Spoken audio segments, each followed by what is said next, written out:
2009 সালে আমি এক প্রতারকের হাত ধরে বাসা থেকে চলে আসি। আসার সময় মায়ের 5 ভরি গহনা আর বাবার বেতনের 20,000 টাকা নিয়ে চলে আসি। প্রতারকের সাথে পাড়ি জমায় নতুন জীবনের আশায়। আমি ভোর 6টা বাজে বাসা থেকে বের হই। 2009 সালে কোনো একটা সকালে আমি বসে থাকি তার সাথে রেল স্টেশনে। ট্রেনের জন্য দুজনেই অপেক্ষা করি। আমি ভয়ও পাচ্ছিলাম আবার সুখও পাচ্ছি, কারণ আমি আমার প্রিয় মানুষটার সাথে নতুন অধ্যায় শুরু করব। তাই আমরা ট্রেনে করে ঢাকায় আসি। ঢাকায় আসার পর সে আমাকে বলল, মোনা তোমার টাকাগুলো আমাকে দাও তো। তখন আমি নিজের কাছে 5,000 টাকা রেখে বাকি 15,000 টাকা আমি তাকে দিয়ে দিই। আর সে আমাকে বলেছে কত টাকা এনেছো। আমি তাকে বলেছি 15,000 টাকা এনেছি আর কিছু গহনা। সে শুধু আমাকে বলল গহনাগুলো সাবধানে রেখো। তখন আমরা একটা খাবার হোটেলে ঢুকে খাবার খাই। হোটেল থেকে বের হয়ে সে মোবাইলের দোকানে ঢুকে সে আমার টাকা একটা অ্যান্ড্রয়েড ফোন কিনে 12,000 টাকা দিয়ে, আর তার নোকিয়া মোবাইলটা আমাকে দেয়। তার মোবাইলটার দাম 1,000 টাকা এমনটা হবে। সে মোবাইলটা কিনে আমাকে বলে এ শহরে এরকম দামি একটা ফোন না হলে ভালো চাকরি জুটবে না।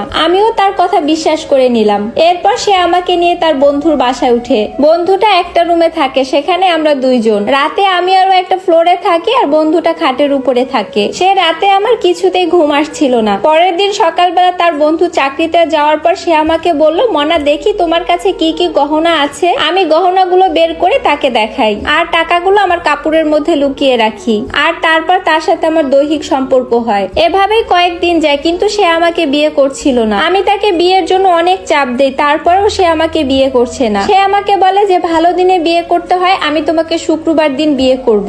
আমিও তার কথা বিশ্বাস করি। ওই বাসায় 4 দিন অতিক্রম করার পর সে কয়েকদিন পর বাহির থেকে এসে আমাকে বলে, মনা আমরা যে অবিবাহিত দুইজন একা আছি, এলাকার কিছু লোকজন জেনে যায় এবং তারা বাসার দিকে আসছে, আমরা কি করব। এটা বলার পর কিছু সময় পর 3টা ছেলে আসে আর আমাদেরকে নানা রকম ভাবে বাজে কথা বলতে থাকে। ওই 3টা ছেলেকে ও কিছু টাকা দিয়ে ম্যানেজ করতে চায়, কিন্তু ওরা রাজি হয় না। তখন